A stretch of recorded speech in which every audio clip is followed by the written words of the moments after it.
దాంతో ఒక్కసారి తేలుబుట్టిన దొంగల లెక్క రైతు రుణమాఫీ విషయంలో చేసిన మోసం బయటపడ్డదని చెప్పి తెలుసుకొని రేవంత్ రెడ్డి కొత్త డ్రామా ఏం మొదలుపెట్టిండు, హైడ్రా అనే డ్రామా మొదలుపెట్టిండు. ఈ హైడ్రా అనేటటువంటి ఈ డ్రామాలో ఉన్నటువంటి అసలు కథ ఏంటంటే ఒక 3 విషయాలు. ఒకటి, రైతు రుణమాఫీ నుంచి 6 గ్యారంటీల నుంచి 420 హామీల మేనిఫెస్టో నుంచి రాష్ట్ర ప్రజల దృష్టిని మరల్చడం ఒకటి. రెండవది, ఒకటో రెండో మూడో కూలగొట్టి మిగతా వాళ్ళందరినీ భయభ్రాంతులకు గురి చేసి దగ్గరకు పిలిపించుకొని వసూళ్ళ దందా. ఎందుకంటే రేవంత్ రెడ్డికి వసూళ్ళు ఎట్లా చేయాలనో బాగా తెలుసు. ఆయన బ్లాక్మెయిల్కి బ్రాండ్ అంబాసిడర్.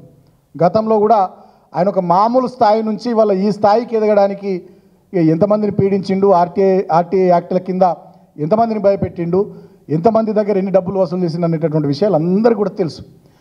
ఆనాడేమో అధికారం లేదు కాబట్టి రైట్ టు ఇన్ఫర్మేషన్ యాక్ట్ కింద, లేదంటే మీడియా సమావేశాలు పెట్టడం ద్వారా వాళ్ళని వీళ్ళని బెదిరించి ఆనాడు డబ్బులు వసూలు చేస్తుండే. ఇవాళ అధికారంలో ఉన్నాడు కదా, బాజాప్తా హైడ్రా అనే సంస్థను పెట్టిండు.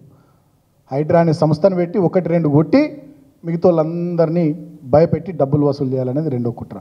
ఇక మూడో కుట్ర ఏంది, మొన్న 2023 అసెంబ్లీ ఎన్నికల్లో ఈయనకు ఒక్క సీట్ రాలే హైదరాబాద్లో. ఈ హైదరాబాద్ ప్రజల మీద, ముఖ్యంగా దళితులు, గిరిజనులు, బీసీలు, మైనారిటీలు, పేద ప్రజల బస్తీలు, ఎక్కడెక్కడనైతే ఏ పోలింగ్ బూత్లలో ఓట్లు ఎక్కువ బీఆర్ఎస్ పార్టీకి వచ్చినాయో వాటి మీద పగబట్టి ఆ చెరువుల పక్కన ఉండేటి వాళ్ళు కానీ, నాలాల పక్కన ఉండేటటువంటి వాళ్ళు కానీ, బస్తీలలో ఉండేటటువంటి దళితులు, బీసీలు, అమాయక లంబాడ ప్రజలు, అదేవిధంగా మైనారిటీ ప్రజల ఇళ్లను కూలగొట్టే టార్గెట్ పెట్టుకున్నాడు. అంటే ఆ రకంగా ఈ వర్గాల ప్రజల మీద కక్ష తీర్చుకుంటాము.